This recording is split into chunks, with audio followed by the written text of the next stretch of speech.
Alright guys, this is probably the final update video in this run up to the boards we are making. So currently the boards that are in production are these. This is the LCD board. Videos 1 and 2 was kind of showcasing this and then showing you the code and what we were doing. We have updates. I have updates on everything. These are in production. We are getting a run of 250 of these made. This is how the prototype fits in the gun. I'm super happy with it. I kind of made the switches a little far back, so I felt like farther back's better than farther forward for manipulation room. You can adjust the trigger, to make it work, or you can push the switch or physically bend anything if you want to. It fits really tight. The buttons are nice and tight. They feel nice and crisp. If you put that in, there's no rattle from the grip, which is kind of what we were intending for. So fits a battery very nicely. Very happy with how it's sitting, and we'll get more back to that. Get back on that in a little bit. First, this is the Microchip Processor, or this is the coder that codes the boards. I had a couple of these boards made up. This is in to-go mode, so you can program stuff in the field. And basically I had this board made, which has a 9-volt connection here. This is a 5-volt regulator. There's a couple capacitors to clean up this and make it run through, and a bunch of diodes, because I also have a USB-C that can give it 5 volts, or a USB-A that can also give it 5 volts. So I have multiple options on this board to provide power for this to program. And then I'm going to use these. I got a couple of these off eBay for the boards, and I have 4 of these programmers, and only 1 of these SIM cards right now, or SD cards. I have 3 more coming for these,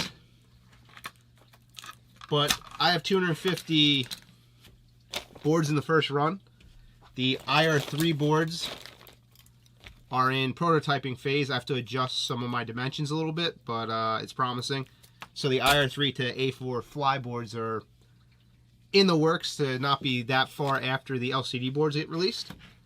And there's just a lot to it. There's a lot of little things that you don't think about till much later, and like packaging, stuff like that. I have plans, and I'll go through that when I'm doing more of the introduction videos of the LCD boards. But this is the wrap up of what we're at. I don't know how the hell they did that, but if I made 5 of these boards, I figure we'll put these together. I would have loved to put more battery supplies to them, but I only have 3 clips, and I need to do something else with them right now. I have 1,000 of these coming, but JST is who we're using, or I'm using for all of the connectors and everything. Is JST fittings, and I want to use JST plugs. I don't want to use aftermarket ones, but it's very difficult right now to get JST stuff. Among the difficult things to get, the JST, just the Z series, ZT, whatever the hell it is, plugs, the crimps, it's hard to get. The chips themselves, these were more expensive than they should have been, but I have sourced 500 of them, and they are coming a little bit piecemeal, but I have about 200 of them right now. I'm planning on doing 250 of the LCD boards, probably 100 of the IR3 Plus boards. Maybe I'll do a 250 run of those too. And then I want to sell a couple chips on their own, so if you have an old Lucky board, or a DM4 or a DM5 or a DMC, and you want to shoot 10 or just legal settings now, or use it for anything, maybe you have a chip in it that you don't know what it is, you don't know how to code it, just a cheap chip to put it in to get it legal again, or to get it up to legal code. And I want to set up my power run inside the grip to make sure it fits right, so I know how to manufacture all 250 of them from the first one. This is another item that has gone up dramatically in price, and I'm glad I got them, but These are the actual Cnk switches. They used to be red, but now they're white for some reason. But these are the original Cnk switches that Angel used. They are gold plated. These are legitimately really good switches for the on-off switches. All the boards have Cnk. The actual push button switches, these are Cnk as well, so they got a really, you can hear the click, you can hear that snap, that feedback. You can feel it. So if you have gloves on, like I wanted to do that. They're more money than some of the cheaper options, but it just feels better. So that's why we went with them. I've settled on Omron switch, or sorry, I'm not using Omron micro switches. I'm using Cherry switches. That name Cherry, it was the original Matrixes used Cherry switches on like the Gun 10 and Gun 20 boards. And I think anyone that knows like keyboards and stuff, Cherry switch, it's that company that makes like the mechanical keyboard switches, Cherry. Same company. I'm using Cherry micro switches, which are 45 gram pull, I think. And they got a great click to them too. Like, they're not exactly cheap switches either, but the Omron stuff was just not available. It literally just wasn't available. Besides that, this is the actual assembled board right now. Those are coming assembled. Besides that, all of the capacitors and all of the resistors are made by Vishay, which is it's a large, it's a known brand company. I've used a lot of Vishay testing equipment for like strain gauging and stuff like that. The Angel Eye connector, that's a Molex connector there for the Angel Eye. These are all JSTs for all the rest of the plugs, like actual JST brand. The voltage regulator is Texas Instruments, which is another big company. The dip switch, I forget the brand, but it's not a cheap one. It's a real deal good brand. The LCD's a weirder brand, but they're all weird brands now for these kind of LCDs. So the LED. So that's working fine. I don't foresee a problem with them. And the MOSFET, damn, I forget the company, but it's another one of the major MOSFET companies. I'll probably come to mind later on in here. But it's another one of the major companies that produce these parts. So I'm very happy with my component selection. And it mimics most of the original die board. Same company that made this MOSFET is my MOSFET, this big chunky guy. It's not one of these little, just a JDAM board, for example. It's not this little tiny MOSFET that's, it's a good MOSFET. It really is, but it just doesn't have the heat sinking capacity of this bigger one. And it's not that a paintball gun truly needs that much heat sinking. It's just, this is going to keep a lot less heat in the components. It's just going to make it last longer, basically, in my mind. So that's why I went with that. My voltage regulator is this big chunking bastard.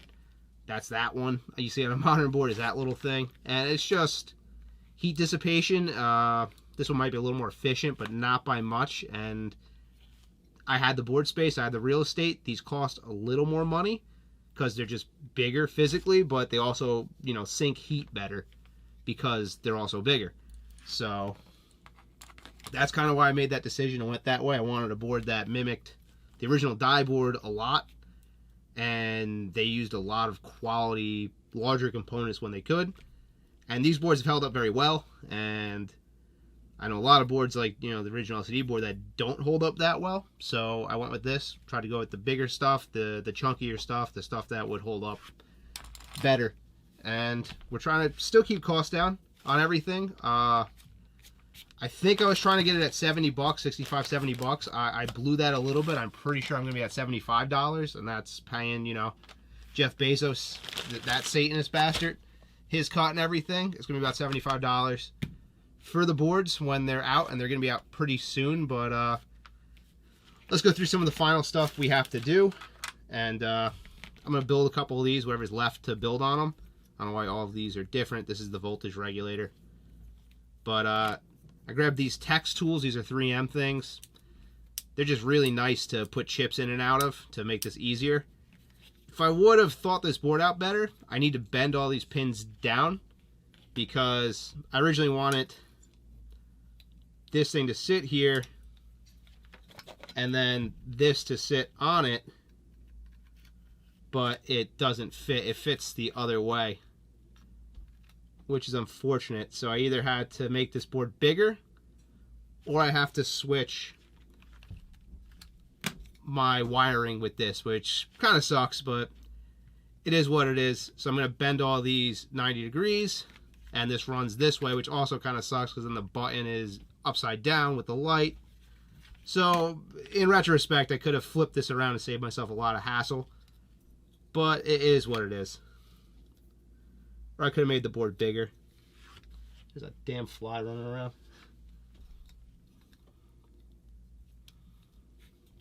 Let's solder in these a little bit, and I'll show you what's going on.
There we go.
Not what I want it to do.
And I'm just kind of globbing solder on these because I want the connection to fit really, I want the connection to be really good. So I'm putting a lot of heat into it, a lot of solder. These are for production purposes. Each one of these is going to see a lot of chips.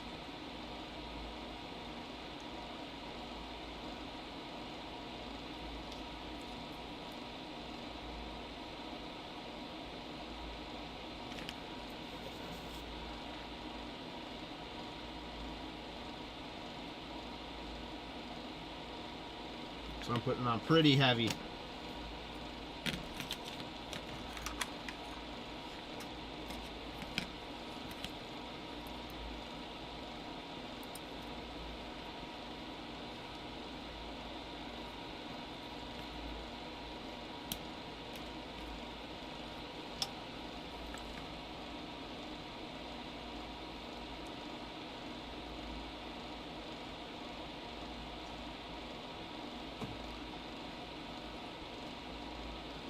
And some of these are hard to get hot too, like this one, because I have most of these pins on the ground plane with everything else on the board. So they take a lot of heat.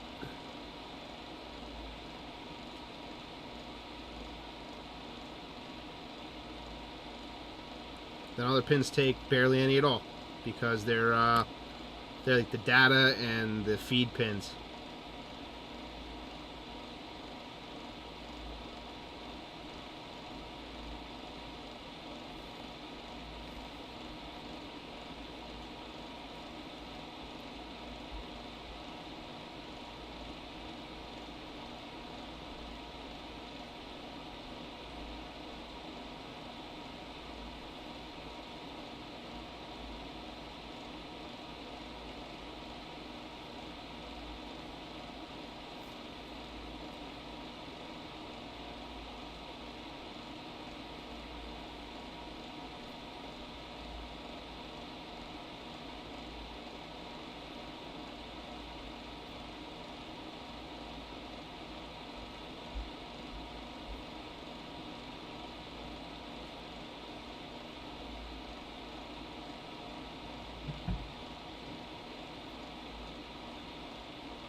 And like right now, the edge of the board's physically hot because that's the whole thing's a ground plane basically, the whole bottom of this board.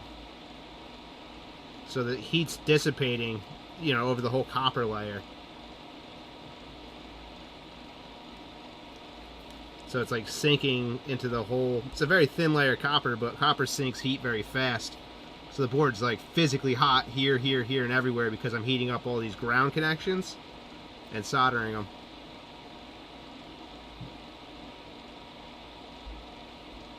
And as the board soaks up heat, it becomes easier to solder. One more. Got a screaming deal on these things on eBay. That was awesome for these tech tools, because these things are like $20 a piece or something like that. Which I think I got all of them for 40 bucks, and there's 10 of them in here.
Alright, so all 5 of these are together. Let's try to do the bend.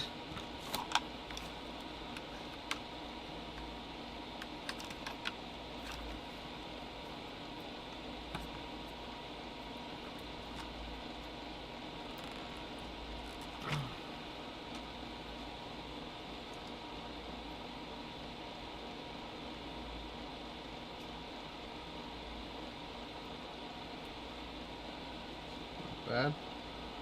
I'm using the edge of my table here because it's wood.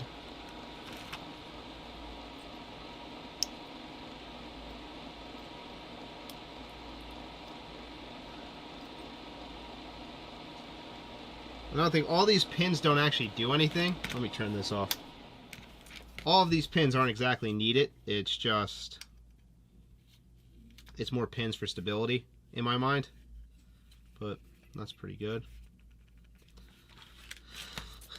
Let's put a chip on it.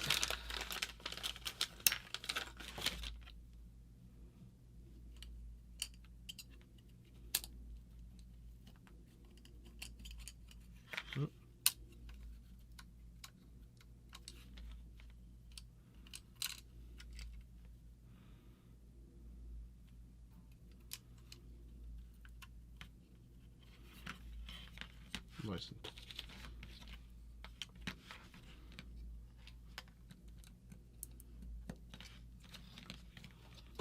Battery on. We're green, purple flashing.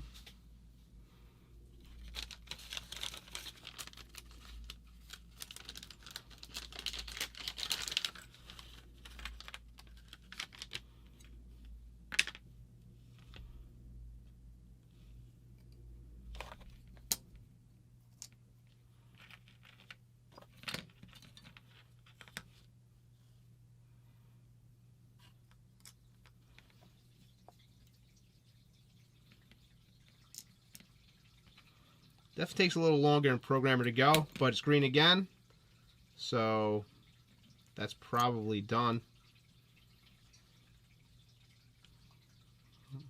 These are my loose chips that I had from my my previous setups. So I'll pop the battery on you. So I think that chip's good. We'll test it in a board in a second, but let's do this one.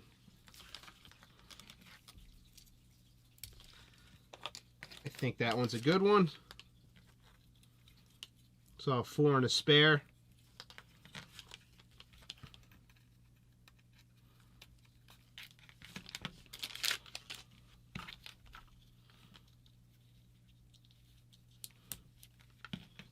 Green.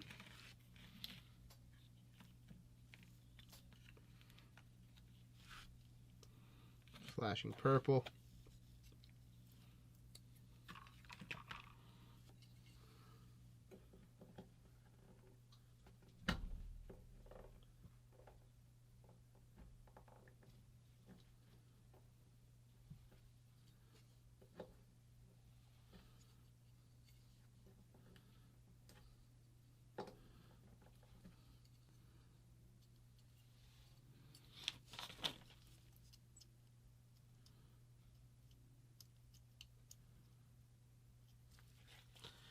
Green.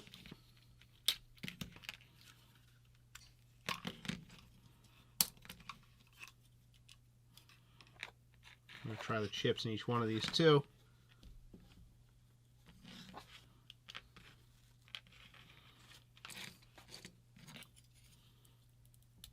I'd make more connectors right now, or more battery connectors.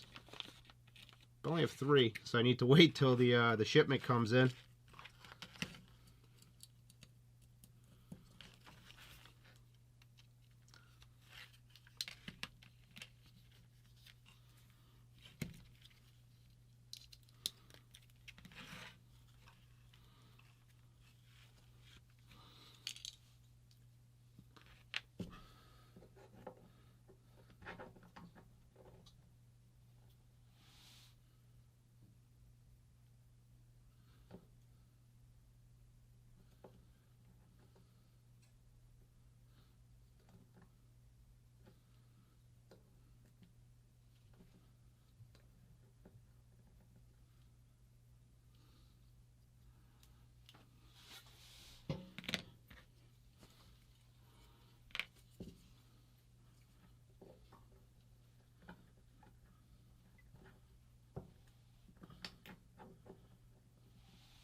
Chips go in that way. Lock them in.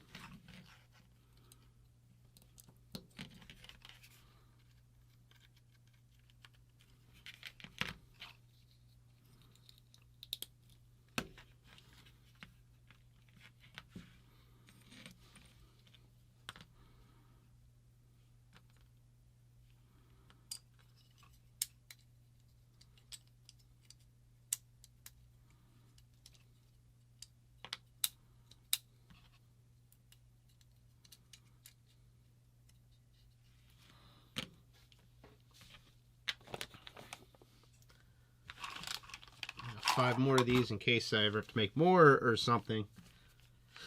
Let me talk about the chip code. I've altered it a little more from the last time we talked about this. I have...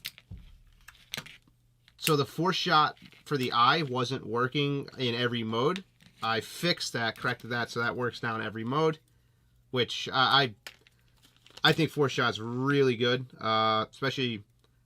I remember always playing with like old matrices and like DM4s and stuff like that where, you know, I had anti-bolt stick on, but I live in the Northeast, so like, yeah, anti-bolt stick's not going to make it perfect in the winter, so I used to love to take a clearing shot when my hopper was off always, just to get the bolt cycling once or twice without having to press the I button or like try to figure out a way to do it other than force shot. So force shot's always been good to me. So I made sure it works in every single mode. I've adjusted the PSP. We got adjusted to modern NXL, so it's any balls per second, but it's to modern ramping setup for NXL and Millennium Series ramp was supposed to be. And then the original NXO mode in this board, in this chip, it was 3-shot semi and then full automatic for whatever it was supposed to be 15 back then.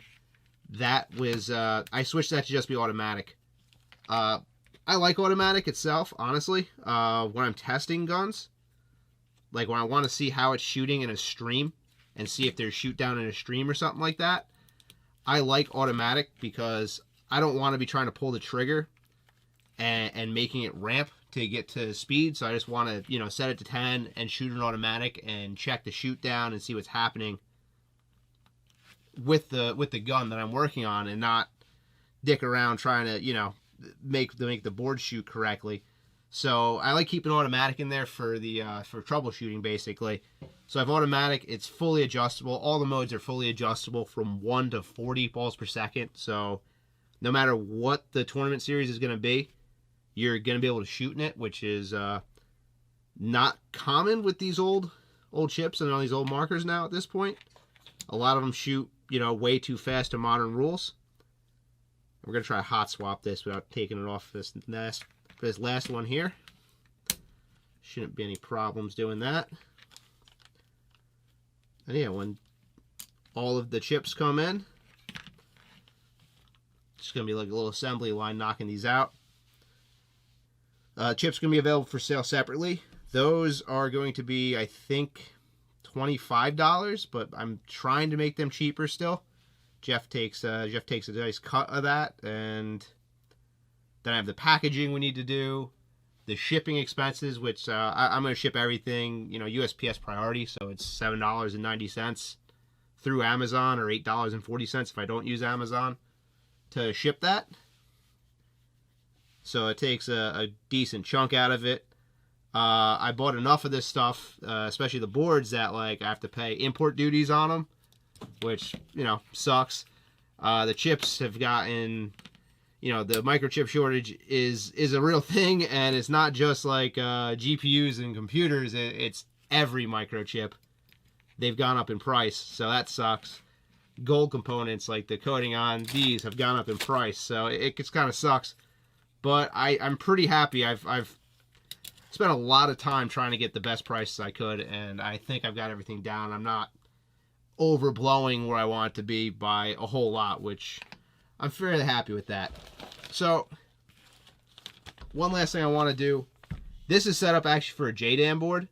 So, like, this is literally backwards to mine. I have to put it in this way to make it go. And I want to set up, you know, my loop.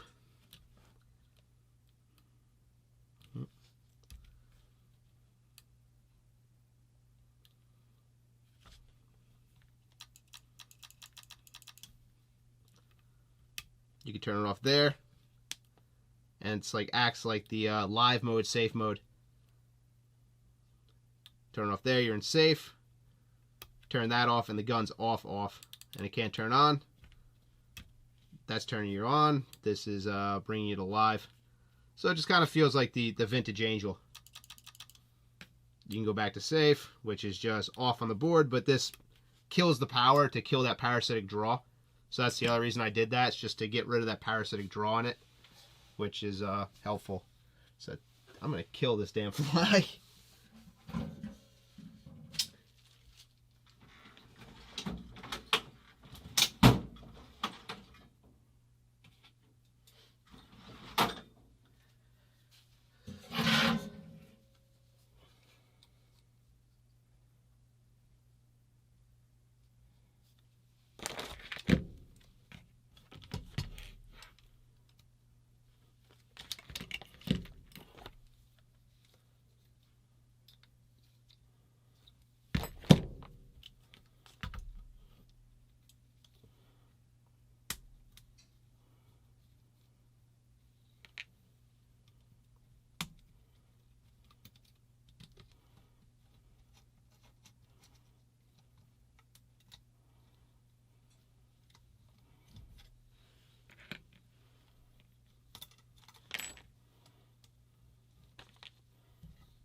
Just want to make sure that I want about that much room. These are the actual ones we're going to use.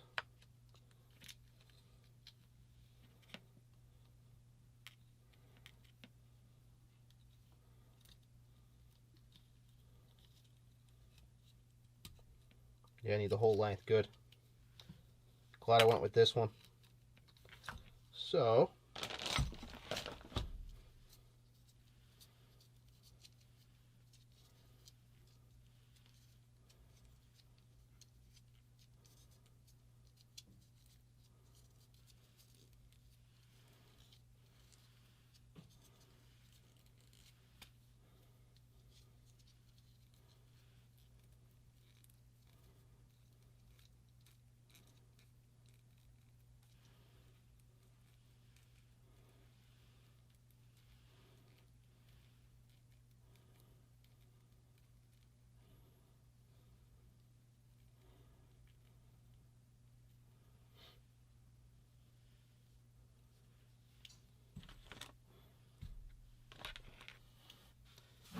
those are too tight.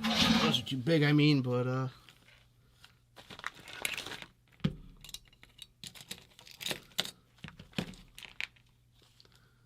bring them down.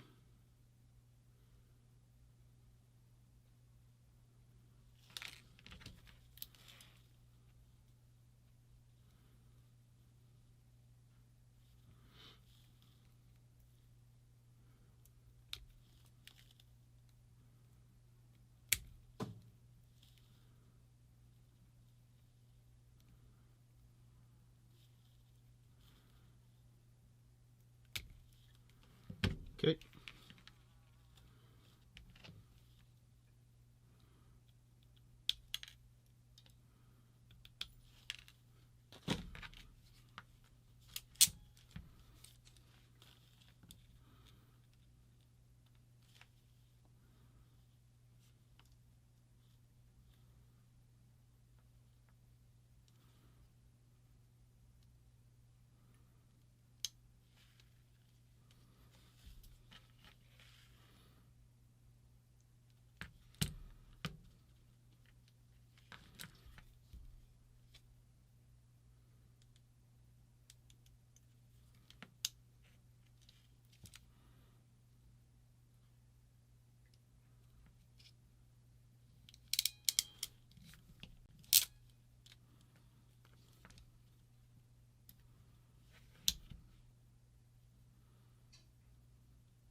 Okay.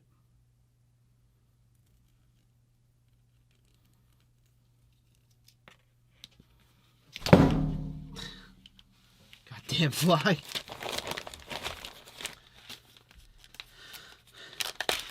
So first, I'm going to make sure that this works in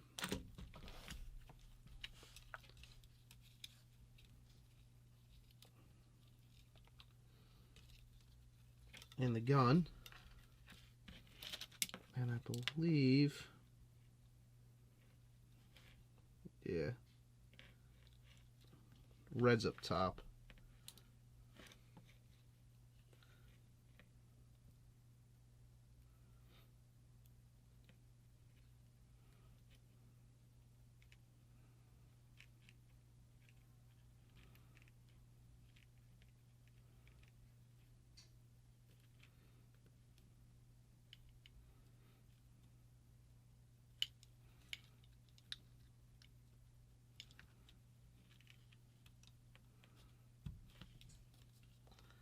Let's just double check, make sure we're set up right.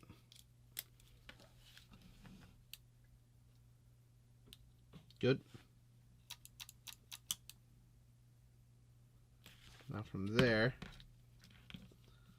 we will do that, and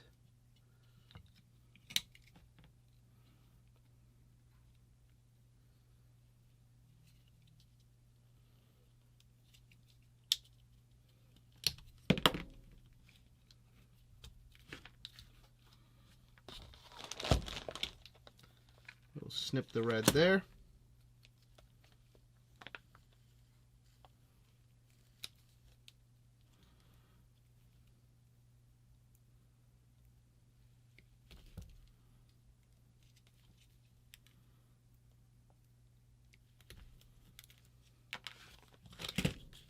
Got a new heat shrink to try for this. See if I like it. Seems really thick, but it's supposed to be the right size. I don't know about this.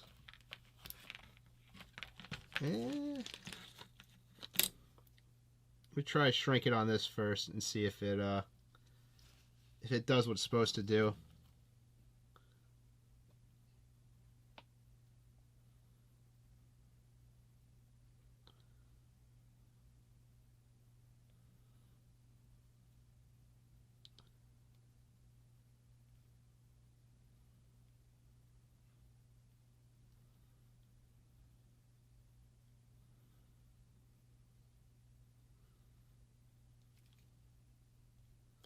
Yeah, it gets there.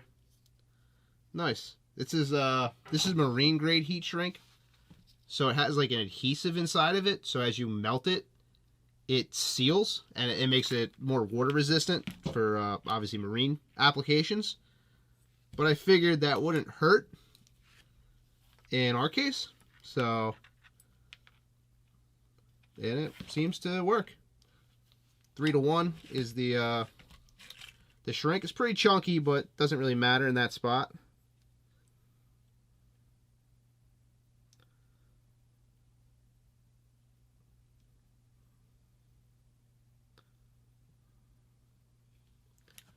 There's a little solder on those.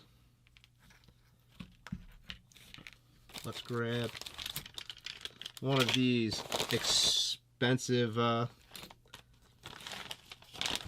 These things are about $5 a piece. That's how expensive they've gotten right now. So I want this one to be in the center, if possible, which it should be.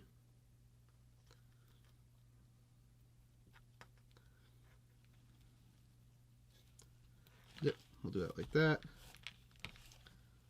Let's put this thick heat shrink on.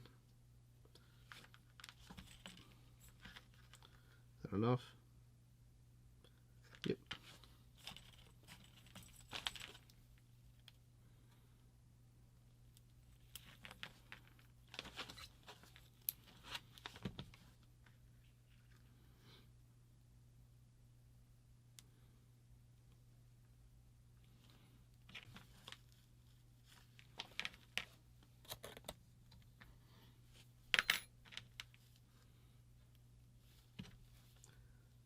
ourselves a touch mechanical connection too, just to help ourselves out there.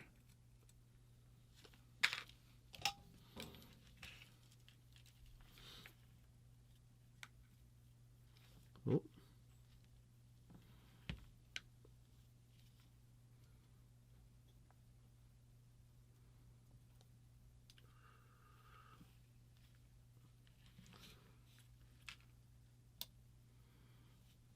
Nice. Yeah, that gold plating helps make that solder beautifully.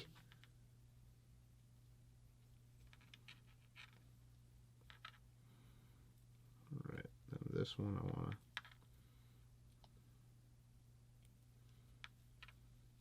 to send it through this way if I can. Just a touch too much solder on it. There we go. I think it needs to be a touch shorter.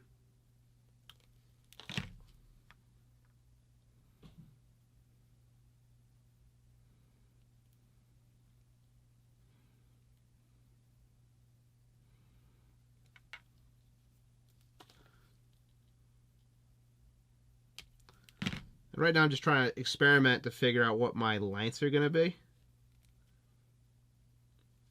And then I'll start producing them at like these set lengths.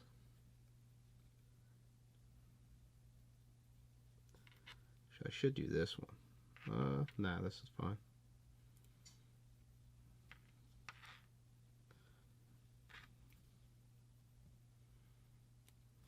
That's like my sanity to figure out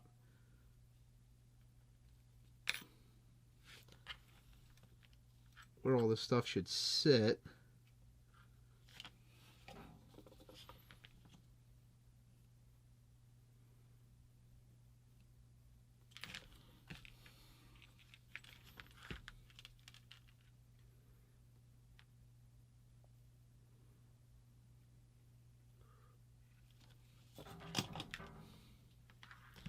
Like that heat spreads so fast. That's incredible. All right.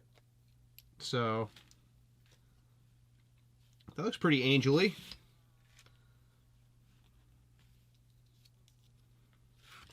And let's double check to make sure it looks right, and then we'll feed it through the gun.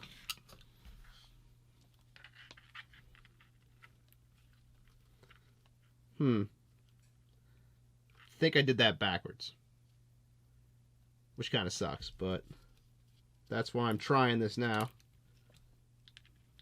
Yeah, I did. So I want the long one. Oops.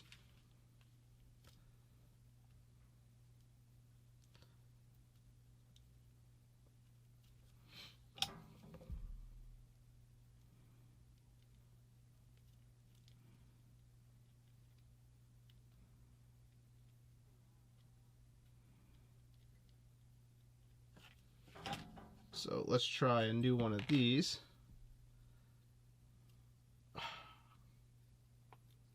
Well, that's why I'm testing it out. I don't have crimps, so I can't make a new one of these.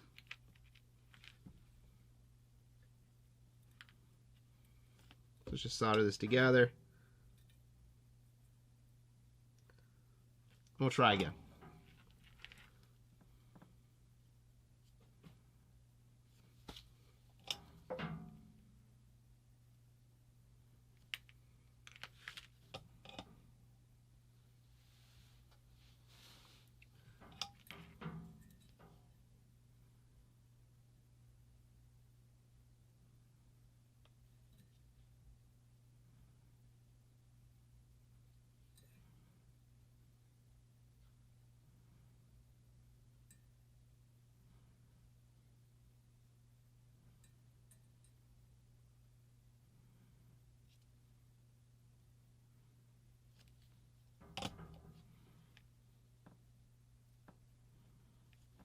Okay.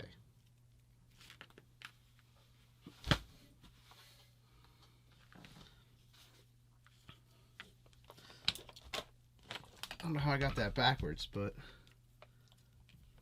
I did.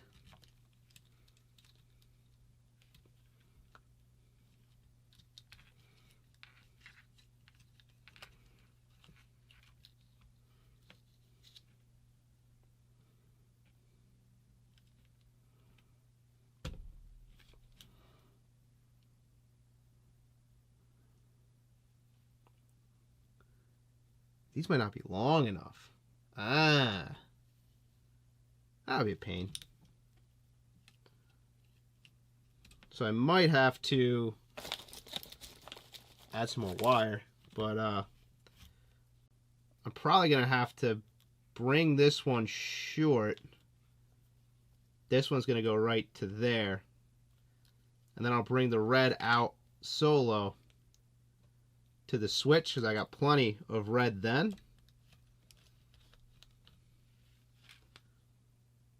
And then I'll bring another red back from the switch that's separate to this red. So, okay, I can do that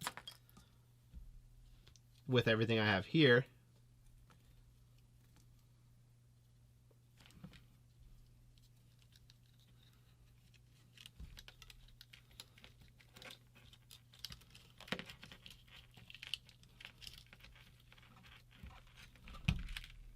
And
right.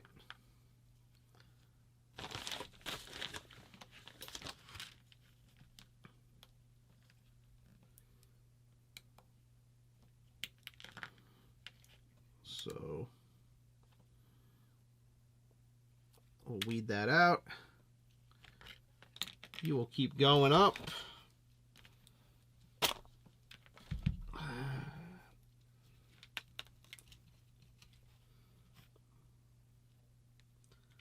So we'll bring you out to there.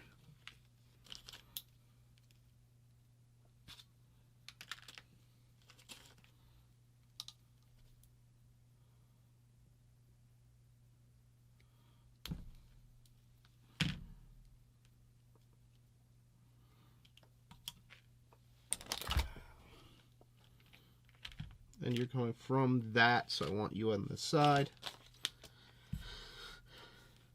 I don't want the battery switch to be sitting in the main, or where the battery's coming in to be sitting at the main power, because this is an on-on switch technically. So if we did that, then there'd always be current sitting at the other one, at the side that's not being used, which isn't a problem, but if anyone ever, I don't have shrink tube on that, which isn't a problem on its own, but there'd be a live voltage sitting there inside a metal gun, and we don't need to do that. So I'm going to choose not to do that.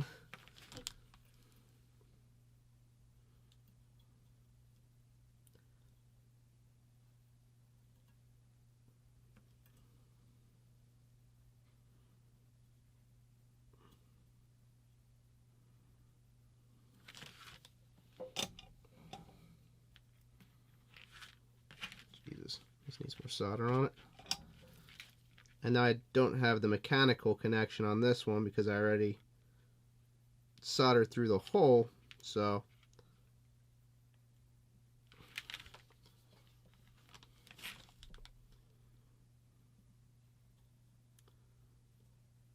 just give her lots of solder.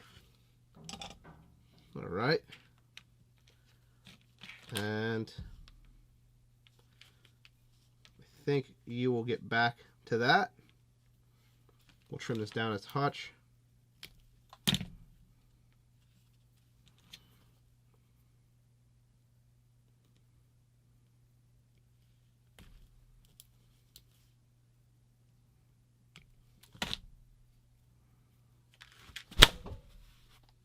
I think I got him. Fuck that fly.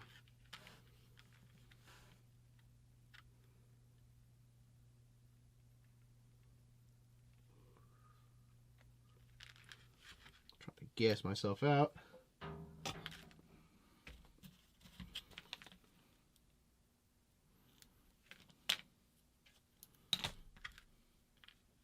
That can slip on anyway, but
all right.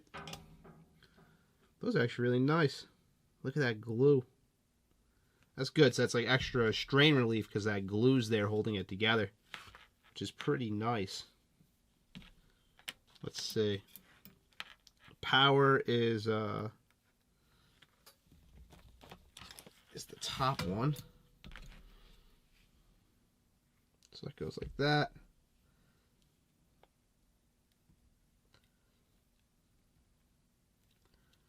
And ground's the bottom one.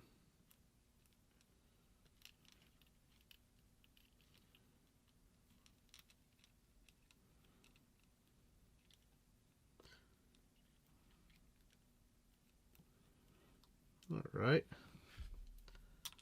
So that's going to be the configuration that I can shorten that up a little bit there. But let's slide this through the marker. We'll test some boards.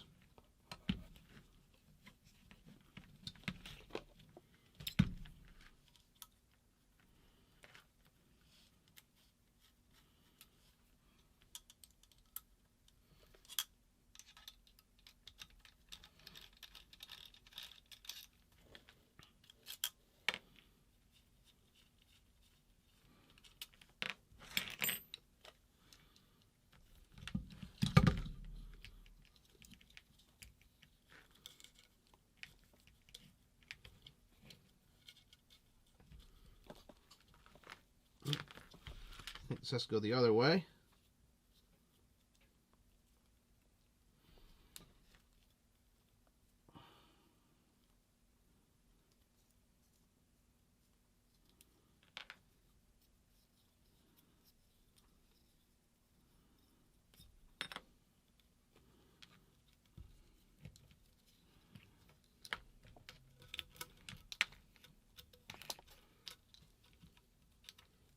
Mm-hmm.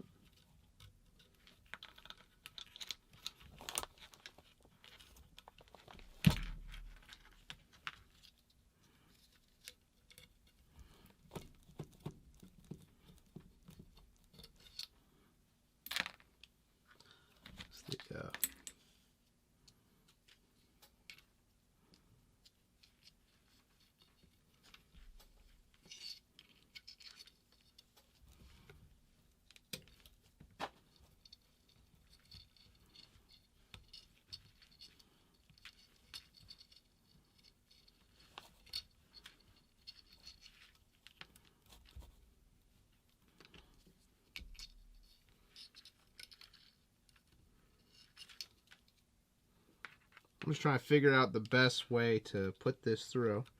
Ooh, look at that. So, like that.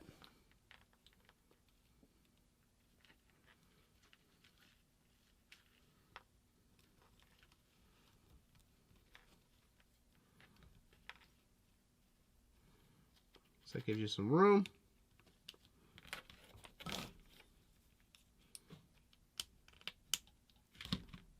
This was a keyed plate, the one with the key transmission, or the key tab for the on-off. And this was an old school way to convert it to a switch. If I can find where the hell I put that, it's somewhere.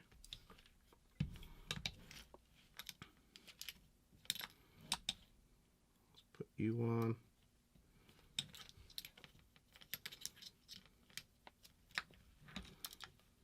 Slip you in.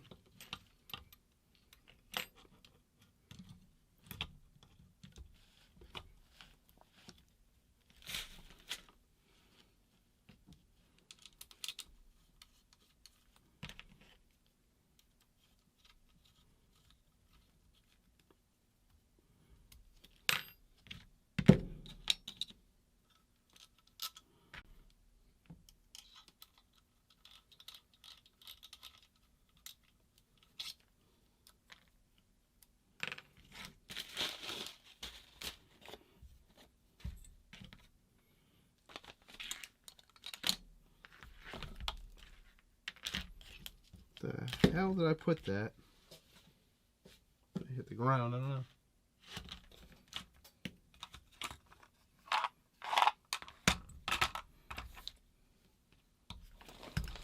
Not good enough for now.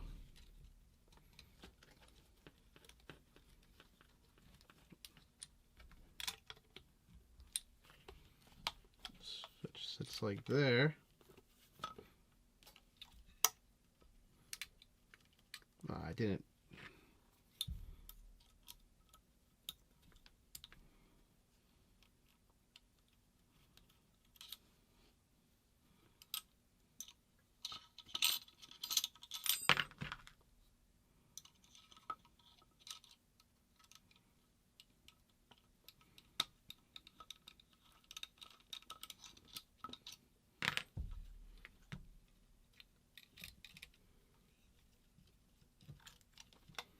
Okay.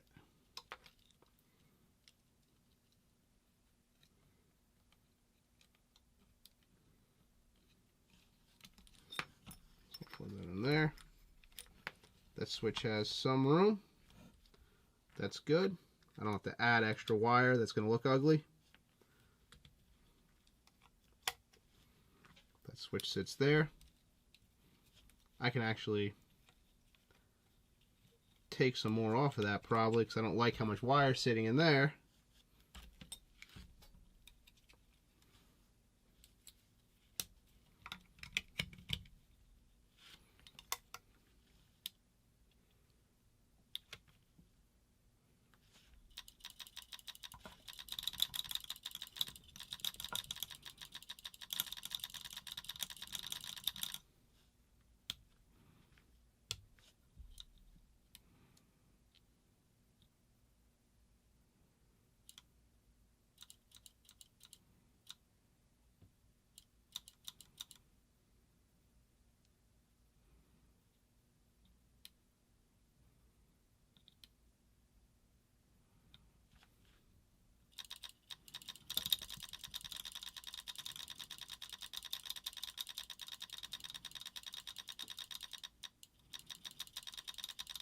There's ramping.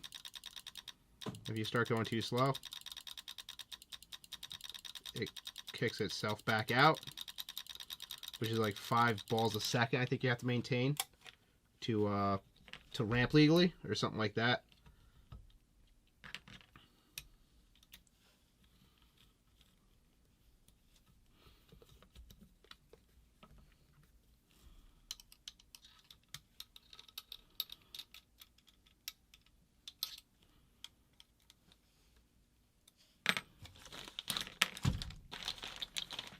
Oh, where the hell I put that nut? Oh well. Proof of concept, it's fine.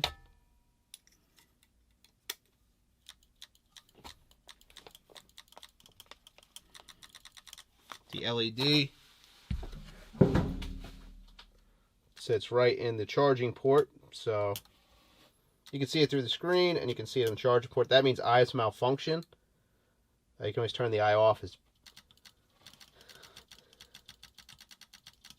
will work exactly the same way unless you change the dip switch to make it go into a non, like a safe mode for the eyes. So that's good. Just gonna kick that off, and I need a pick.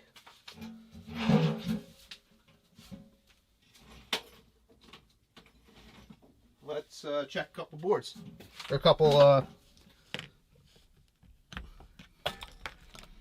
the circuits.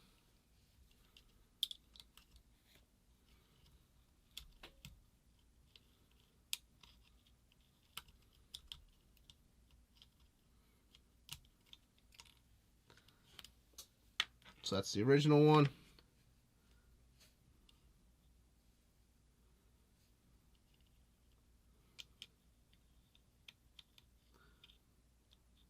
I would never suggest to try to put the chip in the marker when everything's in the marker, but and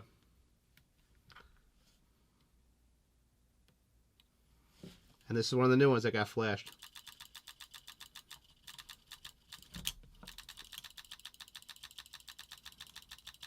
I think that's in semi.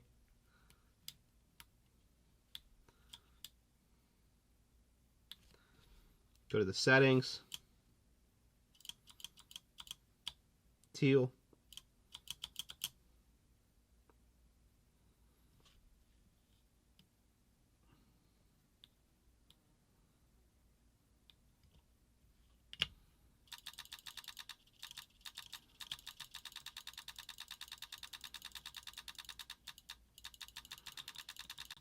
got your 10 balls per second. So you can shoot it legally at the field, and no one's gonna blink that your marker's shooting weird. So I guess I have it set to semi. I think I'm gonna change that. Unless you guys have a lot of opinions to say leave it set in semi to start, I'm gonna leave it set in NXL mode to start. That's my opinion, just because I feel like if you're going through the effort to do this, that might be the plan, is to use this thing at the field and to play, speedball. Unless semi is really the thing, then I can leave it in semi. And you guys have the option to put it in this mode if you want.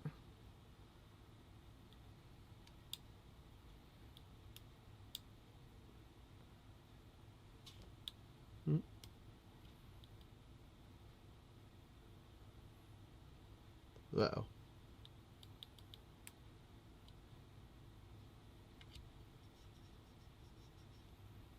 I might have fried this one hot swap, and I don't think I had that set right. Let me see if it's that, or if this chip didn't code.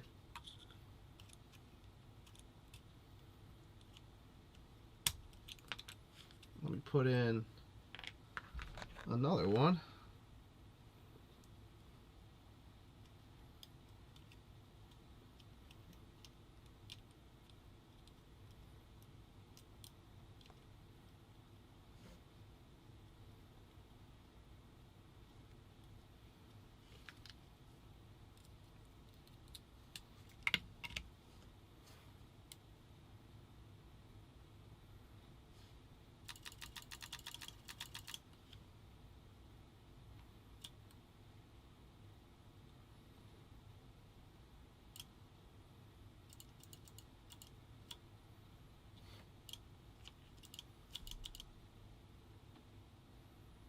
feel like I might have just fried this one because I think I pulled the other chip out and I put this chip in with the actual power on to the board. So that would be a problem. The rest of these seem fine though, which is good. Let me see if I can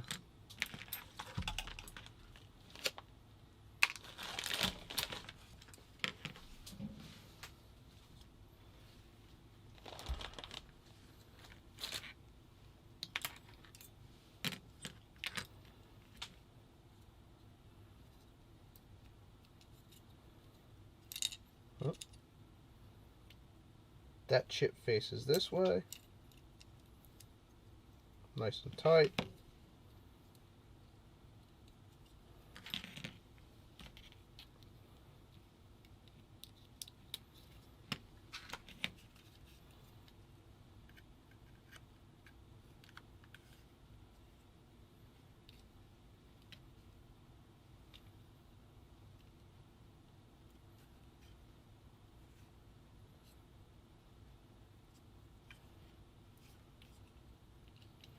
I think it's unhappy. See how it's blinking crazy?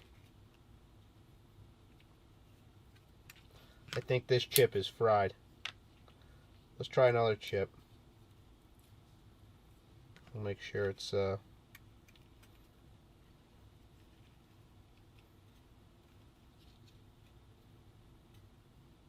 nope.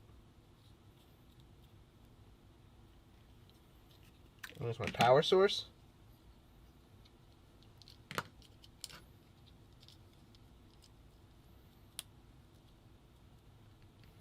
A little loose on that connector.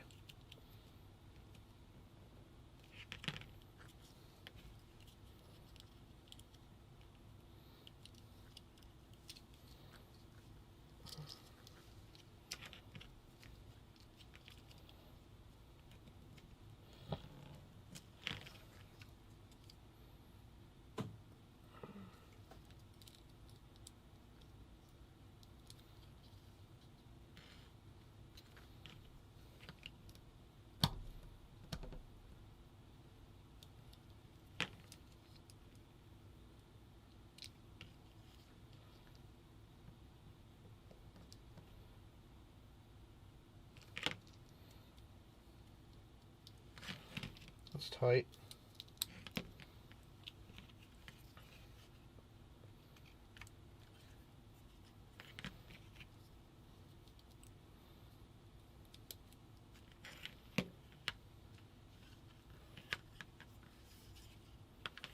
Once we fried everything, which is possible with how this thing has worked, these microchip things. Let's try a different board.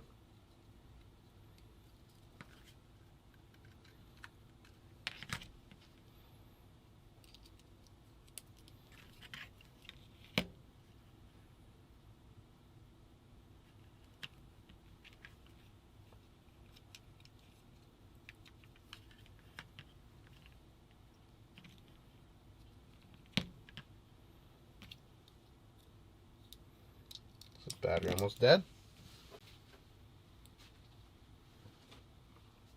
I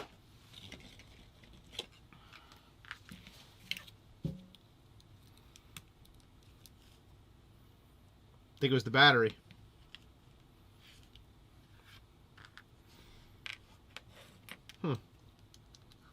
This thing sucks a lot of 9-volt then. So I'm glad I put the USB-C on it, because I guess I'm going to get a USB power bank to do these in bulk, because that just burned through the 9-volt doing these few. So that's something to know. I can use the 9-volt in a pinch, but I'm going to have to use the USB-C or the USB-A for majority of my my work. Okay, good.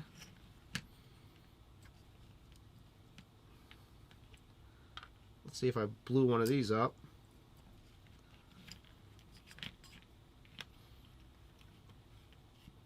Just program them real quick, see if they program. This doesn't in this mode, this programmer to go mode, it doesn't really know anything. It's just sending a signal, so it's not like reporting feedback. There is an error code if it fails, I think, but it's hard to tell. But it's not like where it's in the computer and it like physically tells you that there was a problem.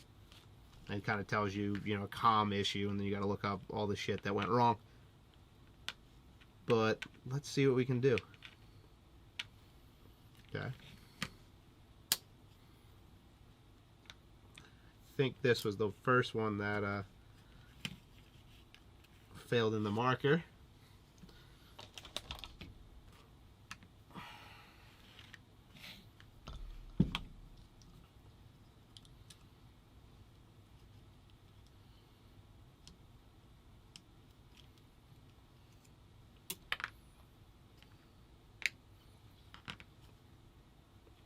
So we'll retest these two, and if they're good, I'm pretty happy with where we are.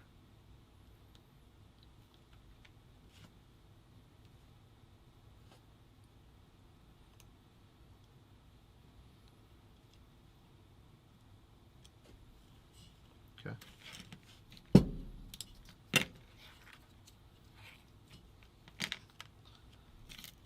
Let's grab one of the batteries. You still got some juice in you.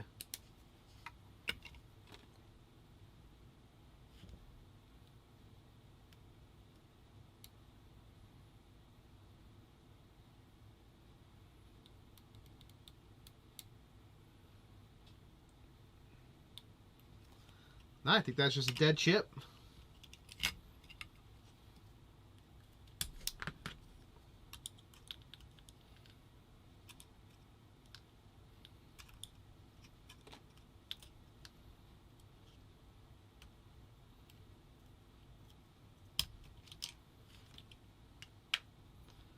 That's just a bum chip the way that is. I'll have to try that. This is the other one that was having a couple problems, but I think that was the one that was bum. You hate to see it.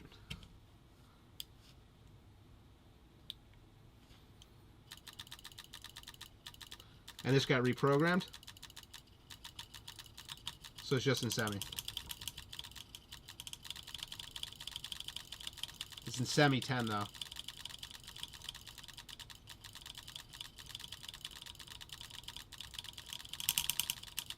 That's why it feels like shit, because I hate semi 10.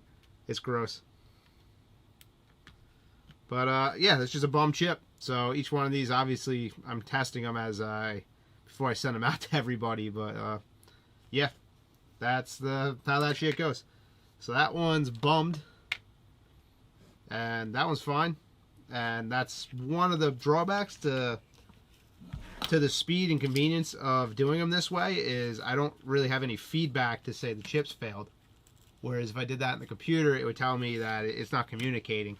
The chip failed. This just sends a signal to it. It, you know, you tell it what's supposed to be there, and it has no way to verify really what that is, other than just what you send it. But that's where we are on this now. Do I have that off? Yeah. This switch added a lot of cost, but I always was going to do that because I wanted to remove that parasitic drain that the DM boards have, because they only have this and it's always sensing for some action. So this kills it fully, and then you flip it on and turns it on, and then that lets you go into fire mode, which is kind of reminiscent of the original Angel as well. Try to think of any other topics with this as we go. I'm going to shorten. I kind of know what I'm doing with this now. I'm going to leave that a little bit shorter, so this is nice and tight and taut and sits down really, really nice and streamlined. And that would be coming back the other way with a red wire, not a black wire. Unless I do use the black just to keep it cheaper, actually. I'm not upping costs that way. But we'll figure that part out. That's not really that's not really a big concern either way. And I'm very happy with hear the click. This is a dead button, doesn't do anything, but I wanted something there. So you could put the third button in. You don't have a hole in the frame that you weren't supposed to have. And they just feel like good buttons. They're set up really nice to real good feedback on them. I like the trigger click. I don't know how well you can hear these, but hopefully you can. The switch snap. You know, standard angel feel to that. That's the exact switch that was used by WDP back in the day. They're just white now and not red anymore. Not sure why. But Cnk switches all around and a cherry micro switch. Yeah, that's what I'm predicting. That's what we're doing. Guess we should talk about packaging a little bit. Each board is going to come in an anti-static bag, and then I hate using bubble wrap. So I really hate using bubble wrap because it's just a disposable product. So I found these super cheap from China. They're sunglass cases, but the boards fit in these really nice. With the shrink, with the anti-static on it, that sits in there fairly tight. It's going to be sucking up the volume. Then this sits perfectly tight in a USPS flat rate small box. So you don't need any bubble wrap, you don't need any extra packaging. And this is, I got a couple of these sitting in my gear bag where I just have, Allen keys are a bit of a stretch unless you have a small set like an Eclipse set, but I have oil in it. I keep oil. You can keep O-rings in them if you want, or I don't know, put sunglasses in it or glasses, or throw it out. And you know, it sucks, but it doesn't cost a whole lot more than the shipping products, and it's actually a case, so it's reusable. If you guys are into that kind of thing, I kind of want to, you know, be that. I kind of want to do it that way. The chips themselves, they're going to come in tins, like the old like Virtue stuff used to, because you know tins are actually crazy cheap and they're fully recyclable. So I need something small, so it's going to just be a piece of foam cut out in the tin with this stuck in the tin. If you buy a chip separate, for those probably 10 people are going to do that. Yeah, the tins. I mean, I couldn't think of anything small or anything to put them in that was super cheap and super recyclable or super usable. So the tins seemed like the happy medium. It's just an aluminum can, which you can throw out in the recycling, and that's something that actually gets recycled normally. So yeah, that's it on everything, and that's I guess A to Z on when I started doing this, going through the code with it a little bit, and showing you the progress of the boards and where we've come to the final. And then I'll show you guys the final board, the final assembly, installation videos, shooting videos, tuning, but it's set to rock, and you know, tuning it, just change your dwell or whatever the hell you want to change. Dwell, D-bounce, anti-mechanical bounce, first shot drop off, rate of fire, and fire mode. Those are the settings in the board. Everything's in increments of 1 millisecond for the dwell. Some boards, and I know the higher end boards, they're offering like partial millisecond dwells, but honestly, you're not going to see a difference between a dwell of 13.5 and a dwell of 13.8. There's too many inconsistencies from your air tank regulator, your high pressure regulator, low pressure regulator, the reverb of the spring stacks, and all three of those, the pressure differences, the balls are terrible. They're completely different from each other. You're fooling yourself if you think you're gonna see a difference between, you know, tweaking your dwell down by the points of a millisecond. It's just not going to do anything. It's going to make the gun less reliable. Just set it so it's going to shoot fine, and that's what the stock dwell is. I just leave it on stock dwell at this point. Like, I've chased that before when I was younger and everything. And it's like, it's just a waste of your time.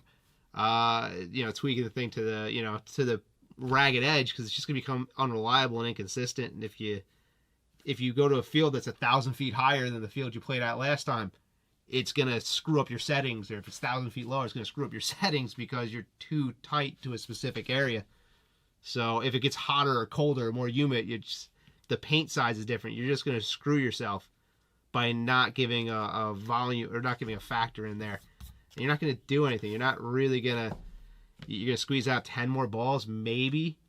Like, maybe you squeeze out 10 more balls, and it's like, I don't know. It's just seems like a huge hassle to try to super tune this thing in, because everything you're dealing with is so inconsistent and not there that tuning your electric dwell in to the point of a millisecond, to the, you know, it's just insanity to think that's going to actually help. I don't know if it's the same fly or different fucking fly, but fuck this fly.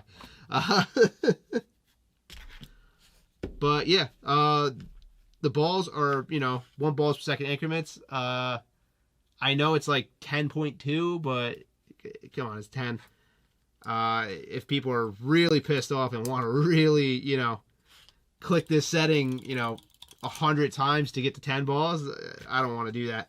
But, you know, if someone really wants it, I could absolutely just tell me, and I'll literally make your code do that for you. And then you'll probably tell me that you don't want that after you do it for the first time, to change your rate of fire. But we can set the increment down. It's just, I just don't think it's smart to do. It's just too nitpicky for something that's just not going to be that good, especially if there's like a virtue clock is going to be the thing that's telling them what your balls per second is, because that's not exactly perfect itself. So like, even dialing that into the gnat, you know, to the gnat's ass is going to be, it's just going to give you problems. It's not going to be worth your time. So, I mean, just for the general guy, if you're really into it, tell me, and I can really set this up to be, you click this thing hundreds of times to set your board up right, or you buy a nicer board that has a screen and an app that lets you do it. And hey, if you think it makes you better, I'm not going to tell you it does. I'm not going to, you know, piss on your parade there. It's whatever you want. But this is supposed to be a functional board. It's supposed to just be simple. If you have eyes, you can use the angel eyes. If you have a fly gun, if you have an old Predator gun or something like that, you can use DM eyes. If you want to put eyes in, you can use DM eyes. They're there. It functions the way it's supposed to function. The ball's in the breech. It's gonna, you know, read it, and it's gonna let you shoot and be happy. It's gonna get you 10 balls a second. It's gonna get you 5 balls a second, or whatever Iron Man Classic is now. You can get that in semi. You can put anything in automatic, so you can see when you're tuning your gun and you're making sure that, you know, you're not getting drop off when you're actually shooting a stream, or you know how a stream's reacting. Put it in auto like I like to do, and shoot it over the range to see, you know, how the balls are reacting when they're in a stream situation without having to dick around too much. Force shot, so if for some reason you're getting first shot drop off and you want to take a couple clearing shots before you play, force shot is there. There's, you know, there's anti-bolt stick, which is also there. That's kind of a DM legacy thing, but it's fine for this too. It doesn't hurt. I set it really low for the Angel boards and the Angel chips, because they don't really have that issue. If I made like a DM3 board, which is kind of on the table sooner or later, that would have that, you know, jacked up a bunch. But on this, so it's really nice. Like, I can change the general parameters of these chips very simply, recode these very simply, and when I'm making chips for certain boards, I can put in stock parameters or good parameters for every board, or every kind of gun that's going to go into. And this is just, you know, the Angel LCD. This is what this is set up for. It should be a drop-in. Got to take a couple things apart, but drop it in, put a battery in, and it should be good. And that's the plan with it. I don't want to do a lot of dicking around for you guys. I don't want you guys to have to do a lot of weird stuff. It should be good. It should feel right. Nothing should be rattling around in the damn, you know, grip frame because of it. And yeah, that's where we're at. And it should be cheap at this point, because, you know, I didn't do most of the R&D here. This is a DM board. This is literally this board, which there was a schematic. What was his name? Codex. I forget his name. I'm sorry. But, you know, he, in his open source, that part of the open source was, you know, you can sell the product as part of the open source. And I'm technically not even selling. I'm selling. He had a schematic for a DM board that was accurate. Wasn't too hard to configure it for a second switch instead of this 3-prong guy. And change a couple of the components to, you know, surface mount devices instead of these diodes, which are through mount stuff. Not too hard, you know, to figure out what all these things are and to put on different layouts. So that wasn't bad. So, you know, the R&D was semi-light there. Most of it was my, you know, incompetence when it comes to electrical and figuring out electrical schematics. But, you know, I got there. It works really well. And then the code needed modification, but it was there. The base was there. So that was also excellent. That's what's helping make these cheap. Like, I'm trying to knock these things cheap for you.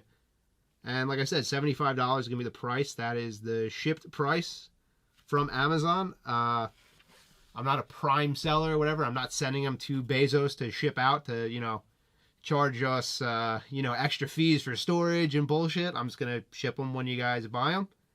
And I was talking with DocFire. Hopefully we can send some over that way too, or figure out a drop ship from that to, you know, give you a second option that's not through the evil empire of Amazon. And hopefully sooner or later there'll be like a buy button, and Amazon's not going to force you to do a double bullshit thing because they're trying to squeeze people that don't want to pay them more money. And every dollar I'm not paying him is a dollar we're saving on the overall price of this thing. So that's the goal, is try to, you know, sell these online as cheap as we can and be as easy and accessible as we can to get them, you know, online to you. So yeah, that's the spiel. That's where we're at.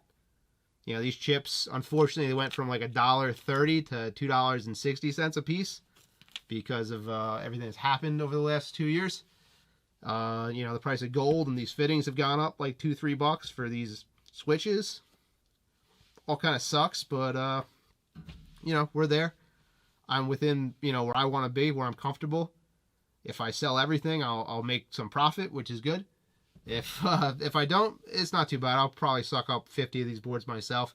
So they're there for everybody. And I want to have a good supply of these and every Angel going forward, and a lot more old markers. I'm cool with doing obscure markers. Like, let me grab something that I have. Like this bastard. I'd be cool doing a small run for this. Because I think it'd be cool to have this thing shooting 10. That'd be funny. So, yeah, this is the jump off point to have a generic baseboard that we can configure and fit into a form factor and make it function on a chip that you can use. My chip, you can find an old Tadao chip, Virtue chip, any of the chips. Hopefully maybe one of those guys wants to re-release some chips, or maybe I'll talk to them, figure something out. But yeah, it gives you an option. And I think I've talked long enough in this. This is Andrew at FloryPB. This is video 3, showing what we've been doing with the boards. And yeah, we're almost ready for production. We're almost ready to start selling these soon. You'll see some more stuff coming out with these, you know, in the near future. It's going to be back to Cockers in the next video. Sorry, it's been a bit of a hard month. My kid had his first sickness, some kind of viral infection. It lasted like 2 weeks.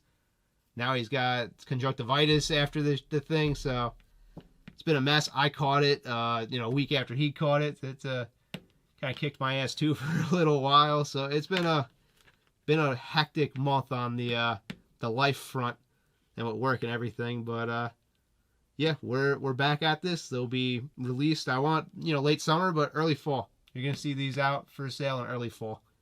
All right, guys, that's a lot. So this is Andrew at FloryPB. And that's it for this one.